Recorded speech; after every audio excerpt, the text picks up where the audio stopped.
So what's new? Well, Carrie and I just got done. There's nobody here yet, so you can just talk to each other.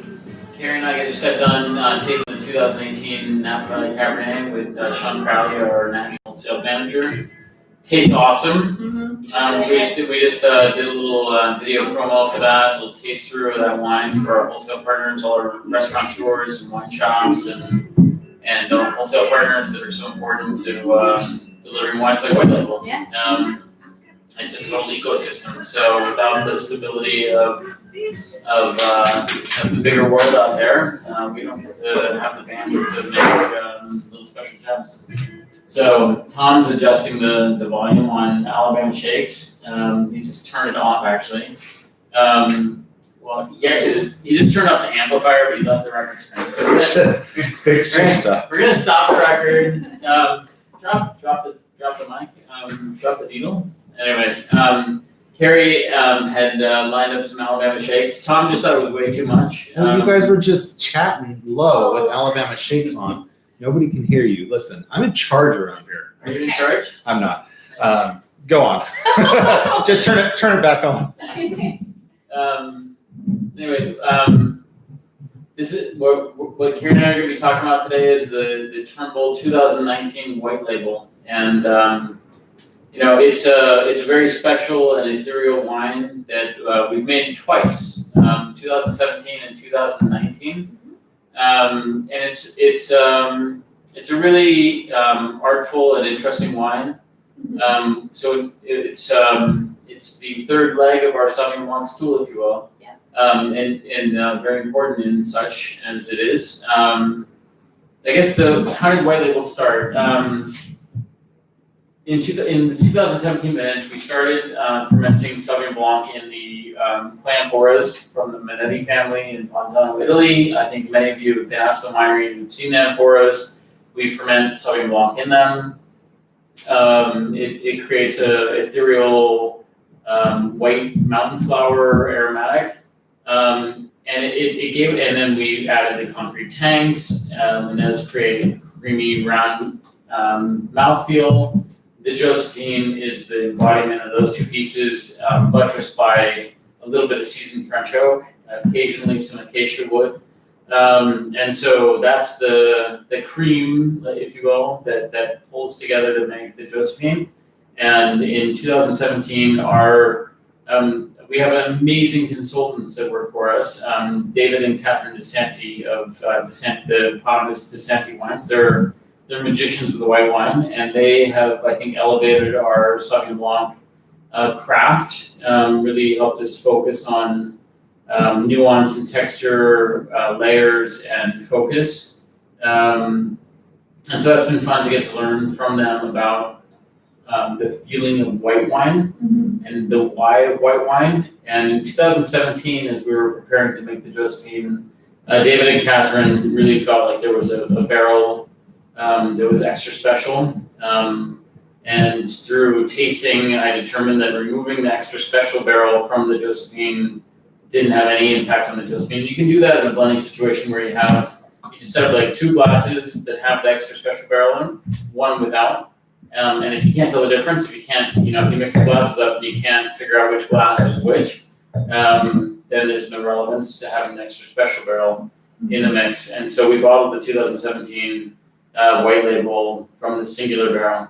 And to capture its elegance and textural drift, really, not lift, we bottled it unfiltered and on a slight amount of lees. And David and Catherine brought in their special racking wand with this little hand crank, and then you can drill down a little peg and keep the bottom of the racking wand just off the lees enough, but not too much, to get just the right amount of lees. And we bottled 30 in the bottle, and hence we used the same glass that we used for our Oakville Reserve or our Black Label, Piera, the same Bordeaux glass, but the antique green color hides the fact that the wine is slightly cloudy.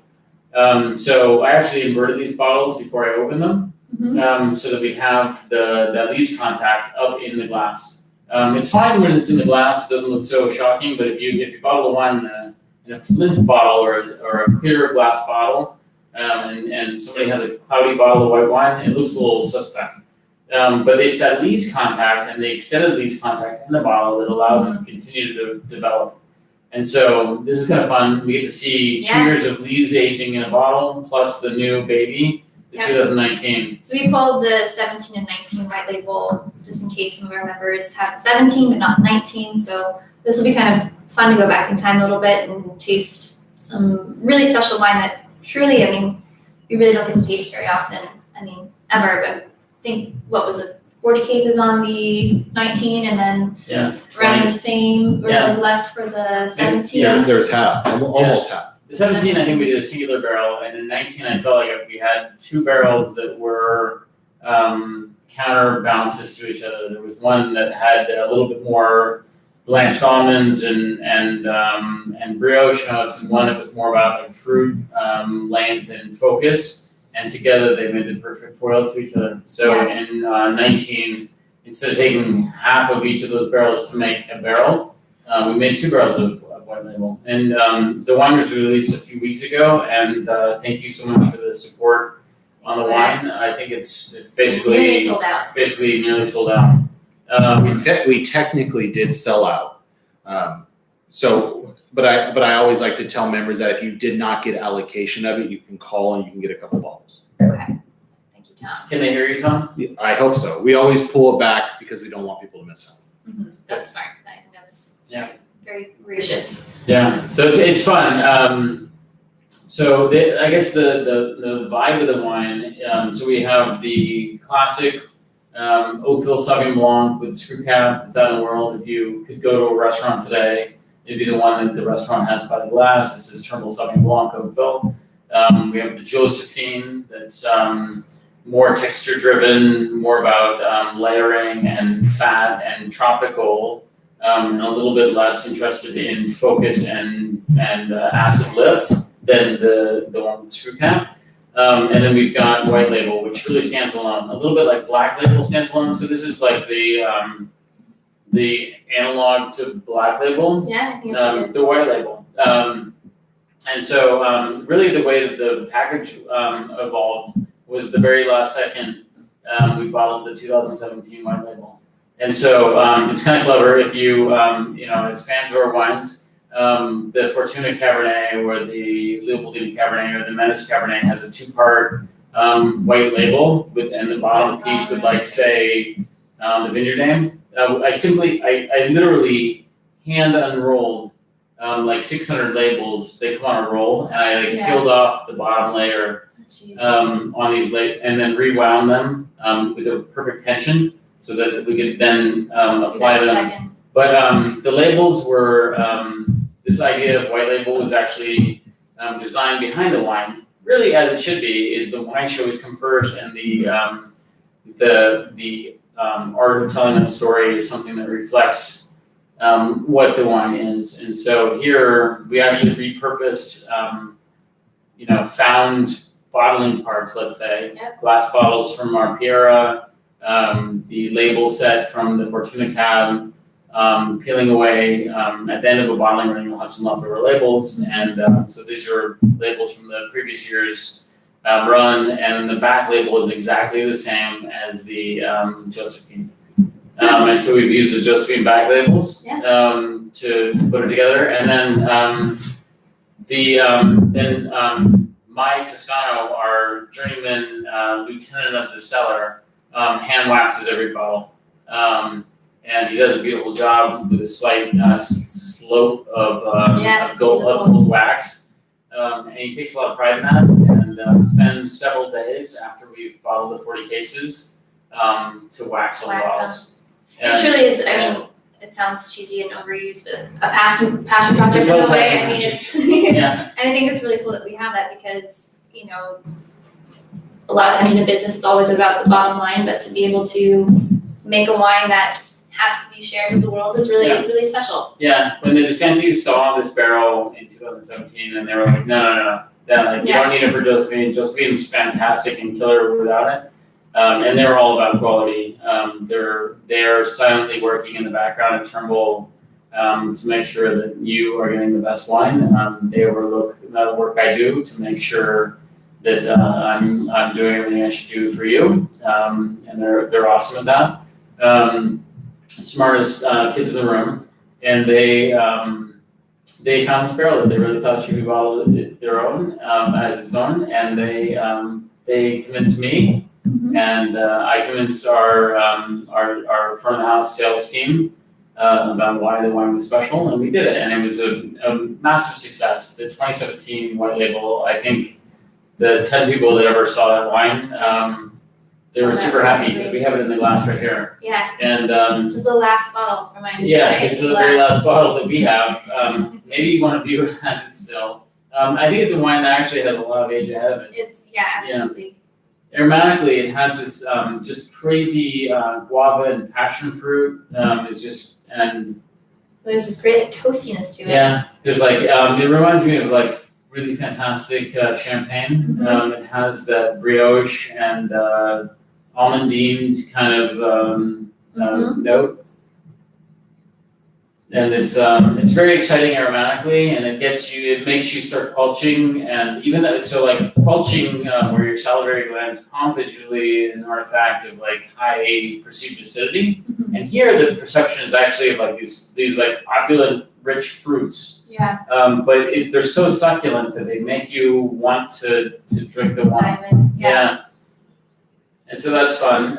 Whereas in the 19, the new baby, if you will, aromatically is much more quiet right now. But underneath the quietness, there's that same nascent tropical notes. I would say there's a guava again, but maybe there's like a little bit of like a ripe banana and green banana tones, and so maybe there's more of like an orchid or like white vanilla kind of creaminess. Vanilla definitely sticks out to me. Yeah, whereas those barrel notes of vanilla here have like transmuted into brioche and biscuits and that's all a product of aging on the lees in the bottle. Which I think is really cool. It's like having a little barrel in the convenient shape and size of the bottle.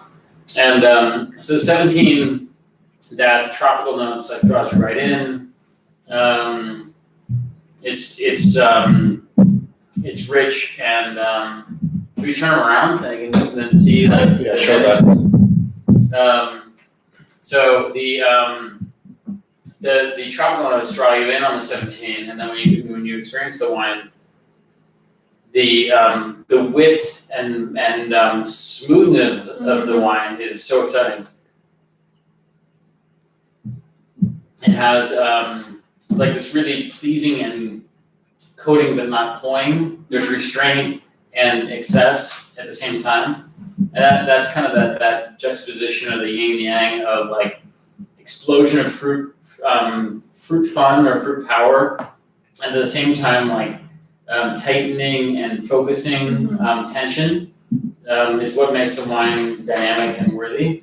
And in the 19, there's a more restrained aromatic because it's so much younger and it's not yet had 2 years of bottle age. We've just bottled the wine. There's almost some like Meyer lemon zest and like a little like maybe like honeydew melon, the juice of honeydew melons. But it's not, I'm the way I'm thinking about this too. It's just as imagining some of you watching or imagining. Or Josephine. You can't even really put these on the same plane. They're different things. They're very different things. And so, there are maybe hints of the Josephine Meyer lemon quality, but there's like a caramelly vanilla golden tone that we don't really see with Josephine. And I mean, part of that is that the Josephine, of course, is I think this year I should have gone and looked up what the cooperage basis of the Josephine was, but I think it was like something like 40% concrete tank, 30% amphora, and and then like 30% seasoned French oak. And here, this was 2 barrels, so it would be 100% French oak barrels. They were both very, very seasoned. I don't like Sauvignon Blanc that tastes like oak, and we have such amazing vineyards that the whole point should be to like show vineyard in place above. No offense to the awesome French forests and the amazing craftsmen that make and craftswomen that make awesome barrels out of those forests. We're indebted to their service in making the world's greatest wines. But here, the barrel, and in all wines, the barrel is subservient in a way that elevates the barrel and elevates the wine. So the barrel hides in the background so nicely, but it's still a component of it that's different than the Josephine, which the amphora and the concrete tanks, of course, have no brown spicy notes to them. Mm-hmm. They don't add any sort of biscuit or hand spices. There's no vanilla, almonds, brioche aspects. There's no toasted bread aspects to those two vessels. It's all about fruit lifting and fattening. And here, I guess the magic of the barrel is that it's so in balance with the wine that you don't notice the barrel. So we're talking a lot about the barrel, but like the whole point is that you can't tell that it was in a barrel. Yeah, which is cool. That's really great. So Peter, where did we source the Sauvignon Blanc? Well, it depends on the vintage. We have Sauvignon Blanc planted both here at our Turnbull home ranch. So Carrie and I are hanging out in the barrel room, or in my office attached to the barrel room. And at the home ranch, we have 2.6 acres of Sauvignon Blanc, which forms the backbone and heart and soul of the Screw Cap, Napa Valley, Oakville Estate Sauvignon Blanc that's out in the world, the Josephine with the cork, and also white label. We also have about an acre of Sauvignon Blanc over at the Fortuna Vineyard, and that can be quite spectacular as well. I don't have a place preference. They're both such good vineyards for Sauvignon Blanc. The Sauvignon Blanc over the Fortuna Vineyard is actually just tailing off of the alluvial fan and more on the fluvial soil at the bottom of the vineyard. And the soil is rich enough to create Sauvignon Blanc that has enough fruit to not ripen too early. So a lot of people want to talk about lower yields equals higher quality, and that's a simplified way to think about wine. It's about balance. So the amount of canopy that you set on the vine and the amount of fruit that's on the vine, the juxtaposition of those two things, the balance of those things is what makes it perfect. You can think of the canopy of the vine as they're photocells that are picking up photons from the sun. They're packing carbohydrates in the fruit and ripening fruit. If you had a huge vine with 10,000 leaves and one cluster, the cluster would ripen in a week, and it wouldn't taste anything like the place, right? And if you had a little tiny vine that had one leaf but 10 clusters, the clusters would never ripen before they gained any rain, and you'd have wine that was unripe. So it's about balancing the canopy to the cluster count to get the perfect amount of ripeness. And Sauvignon Blanc is an early ripener for us in Oakville. It's a fairly warm climate, and if you don't have enough crop on your Sauvignon Blanc vine, it'll ripen too early and taste less like place. And we have such an amazing place here in Oakville that we want to capture that. So my goal on Sauvignon Blanc vines is actually to try to set as big of a crop as possible, to slow it down enough so that we can ripen it later so it tastes more like the place. And the Fortuna Vineyard, the soil there is a little bit leaner and less rich, nutrient rich, than the soil at the home ranch here. And so the Fortuna fruit tends to get riper and be more powerful and potent. It does tend to be the fruit that I end up putting in the barrels because it has more vibrancy, it has more flavor density. It comes in a little bit sweeter, and the skins are a little bit softer and less phenolic and less tannic. And it tends to have more easygoing fatness to it. And so the barrel is like a double fattener, right? The barrel powers that and makes it more. Whereas the fruit from the home ranch I tend to put in the amphoras and in the stainless steel tanks and in the concrete tanks, and I try to preserve acid focus and lift, and I don't try to double down on what it doesn't naturally have. So the barrel kind of goes together with tropical fruits. So I didn't look up which barrels we pulled for the white label. Maybe I should have, but the point would be that when you taste it, The white label is a barrel selection that is not designed from the beginning. In 2018, the wine that would be in the middle here is a wine that we didn't make. Yeah. In 2018, I was like, I don't think that there's one barrel that like stands above all others that says it should be this. And in 19, I was actually hoping that the standalone thing would be an amphora. Okay. And we had an amphora that was like right there. Yeah. I felt like that could have been the moment to bottle the amphora on its own.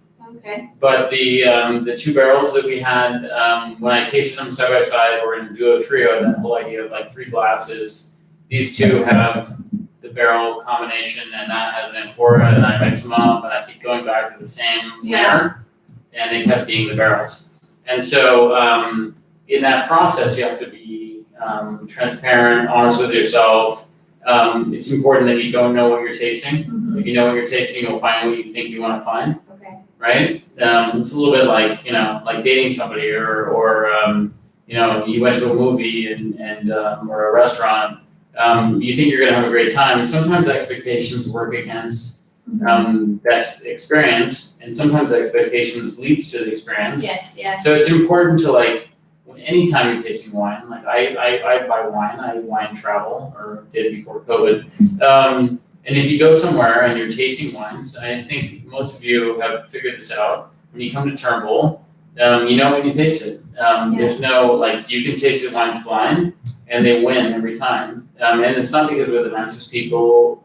It's not because, like, we blind you with, like, awesome stories. Mm-hmm. It's because what's in the glass actually delivers on what the promise is. Yeah. And so when I'm tasting through different places, different barrel lots or different tanks of Sauvignon Blanc, looking for what might be white label grade possibilities. What is it that elevates to the magic point of Sauvignon Blanc? What is the best Sauvignon Blanc we've ever tasted? Mm-hmm. How do I find that? It's by blind luck. And if it doesn't happen, it doesn't happen, and we don't bottle it. And if it happens, we have enough smarts and bandwidth to take advantage of that. Mm-hmm. So in the take advantage meaning the best way. Like, I remember when I first came to Turnbull in 2007, the best barrels of wine that we had were out of our Meadows vineyard. Mm-hmm. We had 3 Magic Pants barrels of Cabernet Sauvignon from Block 11 at our Meadows, and we had no program to put them into. And I put them into, that year Black Label wasn't Oakville appellated, it was appellated in Napa Valley. Because it had these 3 barrels of awesome Meadows, Calistoga, Cabernet Sauvignon. That was the best thing that was in Black Label. Wow. And it was at the time, the 2007 Black Label was like the best and highest scoring wine that Turnbull had ever made. Yeah. And so but I remind myself every year that if we see something special, say something special. And so then I get to go to Tom and Carrie and say, hey, we've got something cool. I think that it should be bottled on its own. Do you want it? And thankfully, Tom and Carrie have the bandwidth to say yes. Like let's capture that, and we do, and that's the 2019 white label. It's such a good wine. It's pretty exciting. I'm torn about which one's better. I want to say that the 17 is a better wine because it's got 4 years of age, and so I think the dividends of aging it. I'll happily drink the 19 if Yeah. I mean, we're very lucky as employees. We were allocated a couple bottles. What? You know I about didn't this? get my allocation. Oh, dang it. Tom. Tom must have left you that email. The reason there wasn't 50 cases is because Peter got 10. I didn't get any of it. Cut But out. these are definitely some special bottles that, if I could drink this, all the time, I totally would. But the 17 is just, it's really cool to drink an older white wine. I don't think we do that enough. Or I think we're just going to assume if it's there, we should drink it. It's just still super fresh. It's so fresh. And it's just so different. I keep saying that, but it's, maybe because when you work in a place where you're tasting, these wines with frequency, it's kind of nice to try something new. I have a question for you. We don't have any questions, but I have a question for you. So Tom has a question. for those that didn't know, Karen McNeil did a tasting with us and 2 other Groth and, was it Groth? Mhm. And one other And Nicole? for the whites, for the white wines? Oh, that No. was Spotswood and Rudd. Thank Yeah. you, red groth, very similar. And they call Josephine a super SB. Yes. What would you call this? Oh, this is like a. I think that Karen would love this wine. I think Yeah. this would be right in her wheelhouse in terms of super sauvignons. Is she classifying super Sauvignon mostly on price, or is she? It has nothing to do with price. Okay. Yeah, I mean they tend to be an expensive set of wines. A couple of years ago, maybe Tom, I think you were maybe just starting here. Maybe not here yet. We did a tasting. Oh, no, I was here. That was last year. That was just a 2 couple years years ago. Last year. Goodness, I've been Were here. we was it only last year? Yeah. And you cleared out the I was here. They cleared out the gallery room and had a bunch of wine writers and Yeah, sommeliers that was cool. and restaurateurs come and Karen moderated and hosted and conceived of It's 2017. 2 years ago. It's 2018. It was around the time you were making this. Yes. Yeah. It was because That's why we I had just it. Yeah, 2 remember- years ago. And it was fun. It was Rudd, Frederick over at Rudd makes a fantastic Sauvignon Blanc. They blend another variety into it. I can't remember off the top of my head what it is, but it was one of my favorite wines of the tasting. That was a great wine. Doesn't really taste like Sauvignon Blanc, but is a fantastic texture-driven. And I think what Karen's looking for with Super Sauvignons is texture drive and focus. And she's thinking of like, look at if New Zealand Sauvignon Blanc is grass and campus, and Napa Valley Sauvignon Blanc is apples and pears, and Bordeaux Sauvignon Blanc, white Bordeaux, is barrel notes and aging, then how do we break out of that dynamic? Where's the future of Sauvignon Blanc? And what's the beauty of Sauvignon Blanc? And I think she's really stuck on something, is that there's people that are driving to make something that's outside of that vernacular, that's not just a wine that you have on your boat or at the pool or with a salad, but a wine that's multidimensional and that can go with very many things. And so I think Karen nicely, and we're humbled to think that she thinks our wine is in the same cadre of wines, but that the Josephine has the textural depth and intrigue of some very, very expensive Sauvignon Blancs. I was a bit shocked in the tasting. I think it was 8 Sauvignon Blancs. Yeah. It was Rudd, us, and then there was Marajo, which is Shendo, and the Exarajo property Isley Vineyard, Isley, yeah. and there was Lael, ADNPS. Adamus, and a couple other Sauvignon Blancs, and out of the set, I have to admit that I love what we do. Winemakers and wineries do get a house palate, just like you do. I think that if you're watching this, you're probably a Turnbull fan, and you would find the Turnbull wines to be ones that were on the top edge of your game, because they're ones that you like. They fit what you like. So I loved ours. Ours was also like, the Josephine is $50. It's probably the least expensive of the group. Yeah, and the next closest one I think was like the Rudd maybe, which was like $80, $90, and I kid you not, the Sauvignon Blancs go up to like $300 a bottle. And just like anything, you don't always get what you pay for. I think a $50 Sauvignon Blanc is an expensive Sauvignon Blanc, and it ought to knock the ball out of the park. And ours does. It is a wine I actually buy and would have on my holiday table. My mom loves the Josephine.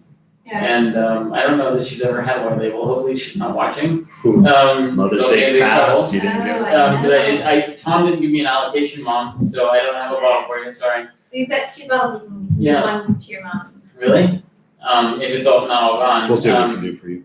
And so but I still believe in the world of expensive Sauvignon Blanc, the Josephine and even the white label are spectacular and deliver a great value. And the white label certainly over delivers. As I think most of all our wines over deliver. That's the consistent quality of our wines. I remember that tasting with Karen McNeil, I thought the Isley, that was a spectacular That wine. was a great wine. And Helene that makes the wine, she's a personality. for sure. And it was funny. She was seated right next to Francoise Bichon. Okay. Francoise is a good friend, and Francoise had been the winemaker at Arajo, and now makes a Shindo for the Arajo family. And the Shindo Sauvignon Blanc was also spectacular. That's good, I do. I don't think it was like quite the wine that the Islay was, but they got into a little bit of a tussle over that. It was fascinating to see. I mean, these are Francoise is without ego and like just a wonderful person and a fantastic winemaker. If you don't know her, then you should be looking up the wines from a Shindo. Most importantly, from her own project, Drink with Bichon, with her friend and longtime wine partner, Lisa Drinkward. And then she also makes the wines, I think most famously for Vine Hill Ranch. But a super talent and makes a great Sauvignon Blanc for the Shindo project. But if you're into really, really, really, really, really expensive Sauvignon Blanc, then you should also check out the Islay Sauvignon Blanc. That's great. And I think you should. And I think that it's ILSLEY. ISLEY. Yeah. If they're looking it up. Yes. I'm not a speller. So it's I don't Shindo is ACCNDO. It's Cendo, if you could say it. Cendo. You were speaking Italian. Thank you. I didn't take Italian though, so We have a couple questions. yeah. Lori wants to know, should Lori drink every bottle she has right now of this? No. How long will it age? Do you think it'll age more than a couple of years? Well, it's kind of fun, Lori. Thanks for the question. We've got the 19 white label on the table right next to the 17. And I think the 19 actually might be a better wine than the 17. But it's 2 years younger. Yeah. So I think like there's no, I feel like there's no danger in waiting 2 years. You can, it's totally and completely, absolutely enjoyable right now, but also I think it'll be something that will pay dividends over the next years. I'd be really curious to see what this tastes like in 5 years. Yeah, That's where we messed up. We didn't make enough. I do think that the 19 19 it seems to have higher natural acidity than the 17 did, and I think it'll outlive the 17. So like in 3 more years, the 17 I think will be on the edge of its, on the back edge of its heels, and in 5 years, let's say, when the 19 would be that old, it'll still be fresh. So. Gary Rawl wants to know, if white label were a music category, what would it be? Gary, I hate you. It was a music category? He gave you a few options here. Okay. You can choose your own. Diva, opera, rock and roll, or something else. Oh, I don't know what I don't know, is. maybe Bossa Nova? I don't know. Bossa Nova, I could say Bossa, there's a smooth, Really? jazzy quality to it. Oh gosh. I think it's a techno pop. No, Is that what you listen to? yeah, a lot actually, yeah. I think if white label is a music category, That's a good question. that's a horrible question, Gary. You should be embarrassed. I love I this think question. that it is what you like. So if the different human ears hear things differently. Like my kids hate LCD sound system. They think it's horrible. Really? And I think it's like one of the greatest bands of all time. Yeah. And so they're probably right, and I'm probably wrong, and I'm just like an old geezer. But or if I put on like Cut Copy or something like that, they hate that too. They're like, it all sounds the same, Dan. That's so interesting. And so it is what your ears hear, and so I'd hate to pick a vernacular music that someone didn't prefer, and it would turn them off from understanding that the wine is accessible to any different ear. It's such a good wine that spans multiple genres of music, I think. You could love opera, you could love technopop, you could love rock and roll, and I think you could still love this wine. Maybe we'll leave it up to Gary to, if he has a 6-bottle allocation, try all 6 bottles of different genres and get back to us. Which one rang true the most? I would say, I can imagine, I've never been to Brazil, don't want to go right now with pandemic, but They're not doing well. being on a They're making beach. us. I'm excited about Brazil because they're making us sound like total douches. Okay. I can imagine this would be a really nice wine to have Ipanema dressed up as a glamorous I love it. 1920s. That's a great song. That's a great song. It's Girl from Ipanema. mhm. What would? got an interesting backstory if you look it up. But, Really? Is it, yeah, it's probably a little we more. can go in She's probably 2020. like 15 or something. She was 14. Yeah. Anyways, great question, Gary. Peter, for you, as we look at, I find that I'm often looking at, where wine is moving, just, where the customer is, placing their investment and their interest, and I think I'm in the younger generation. To you, What? we're Carrie, did you see that? That was like sector ages right there. Getting harassed I know on camera. I haven't had any work done. I am just younger than you. Yeah, that's fair enough. Like, I mean, come on, of course, you knew that already.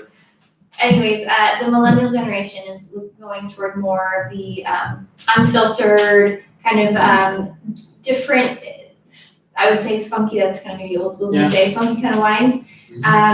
White label, would you put that in the same category, or would you kind of put that in its own, it's truly a wine made to be enjoyed and aged, and how would you? Yeah, I guess as much as I think that there's a great Jean Bonnet wrote a book, The New California Wine Makers or Wines or something like that. Great book, and talks about the evolution of wine.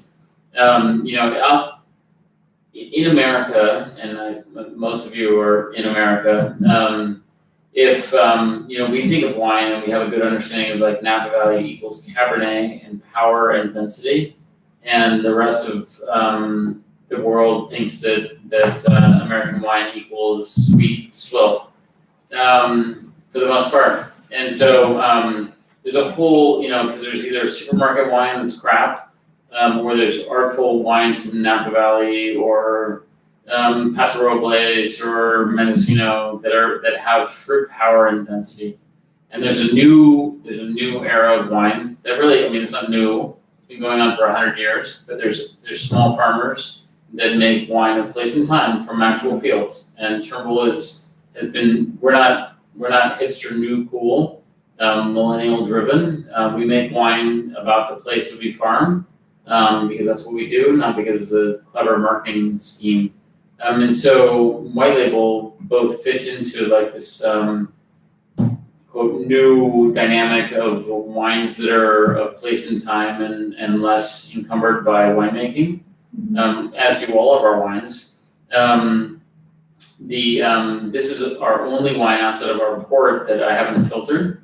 But you should be, as a wine lover and consumer, you should be aware that there's a whole bunch of wines that technically aren't filtered. They're marketed and sold as unfiltered. And the opposite of filtration is there's a technical product called DMDC, sold under a trade name called Velprin. And the guy or woman that doses it into your wine at the bottom line wears a gas mask. And the stuff denatures into methanol and water, and it kills everything in the bottle.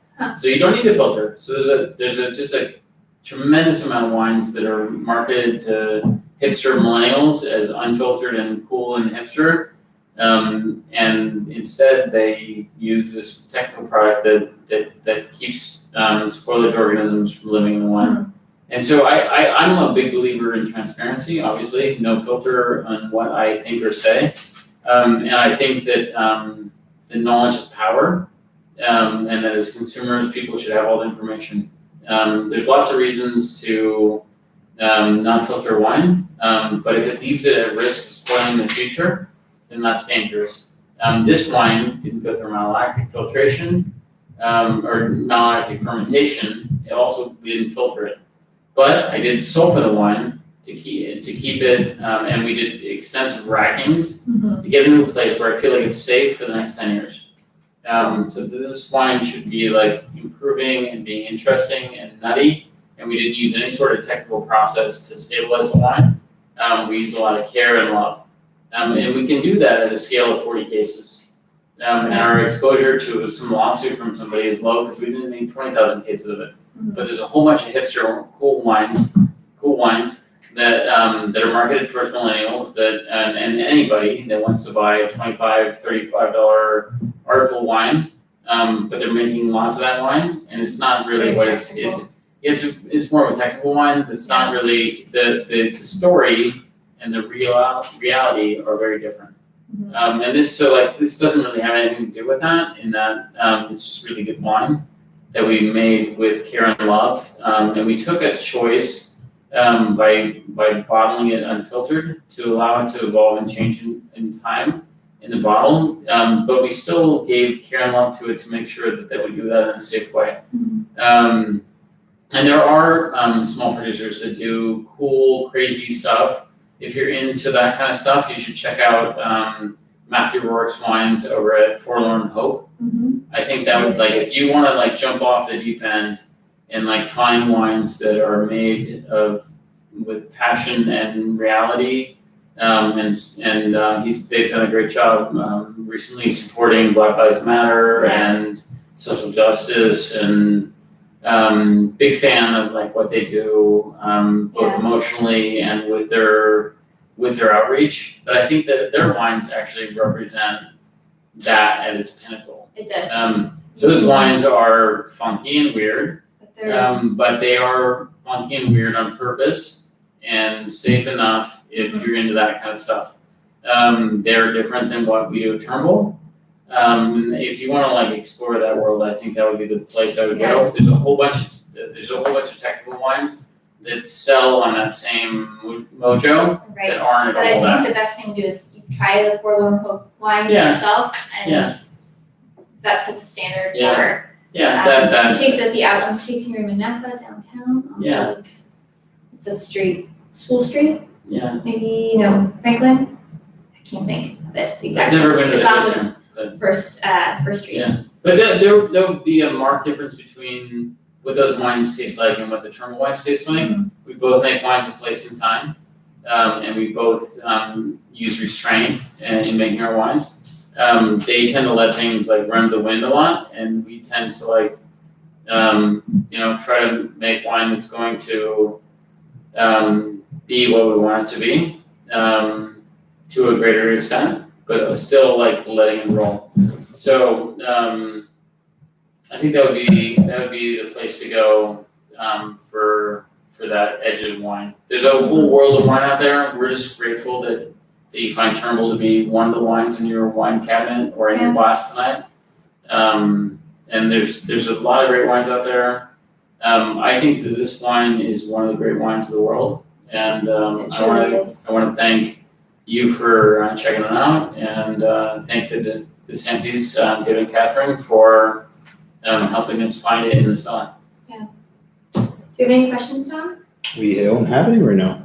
All right. That's awesome. Well, Do you maybe have any announcements? I have a couple announcements. So first and foremost, we are open. I just want to kind of reiterate that we have kind of done a very cautious, careful, regulation compliant opening. We started that. It's still fun. It's great. It's still great. Actually, I think it's actually probably a And great time to. and I have to taste say, our customers have been respectful of distancing and masks and wine. Really great. the We're basics. taking it very seriously. We're sanitizing after every tasting, and we've got the spaces really spread apart.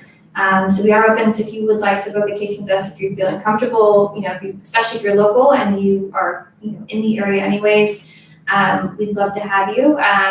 They are very limited. They are very limited, so we are to ensure that. It's actually been really. I mean, It's busy. been very busy, but we do have to. We're Yes. probably 50% of what we normally. So it's to ensure that our spaces are never crowded. We are limiting spaces or tasting. So we are open by appointment only, even if you'd like to taste in our gallery tasting experience, which is the more kind of casual $40 per flight tasting versus the private tasting, which is a little more formal with a cheese plate included.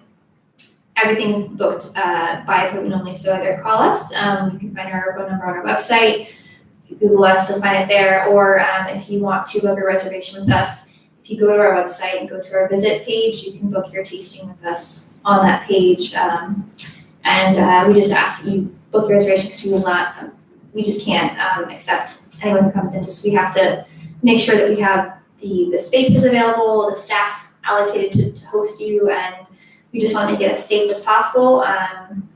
because we are taking it very seriously. I know, it's different wherever you go, but I feel like in California, especially in Napa Valley, it is a privilege to be open.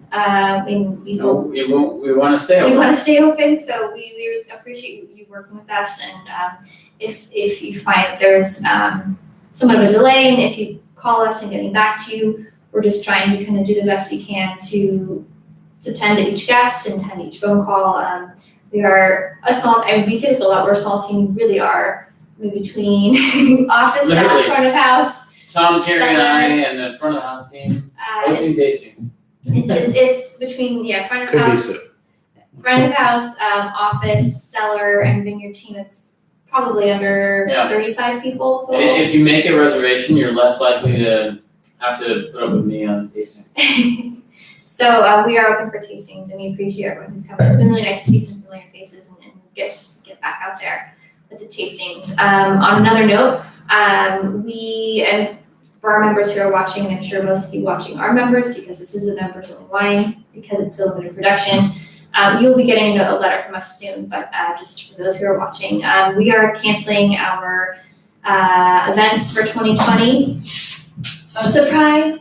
It's just, we're again trying to be mindful of limiting the number of people on our property, and for us to do an event requires whole staff of Turnbull staff, catering staff, event staff to help put these events on and add the guests in there. It's just too many people. We are farm focused, and I want to make sure that my team, cellar and vineyard team, are healthy. still alive and able to pick grapes and make wine. And also, if we're doing an event, personally as the events manager, I'd rather put an event on without the backdrop of COVID-19 in the background, just to be honest. It's just, we want to make it worth your while and worth your money to come out here, whether you're coming from Napa or New York. We want it to be worth your while and your time and your money and your effort to spend an evening or an afternoon with us, whether it's our was upcoming lunch at Certain Star at the Limit Inn. That got canceled too? It got canceled, or our cellar dinner that we were gonna have, or harvest dinner.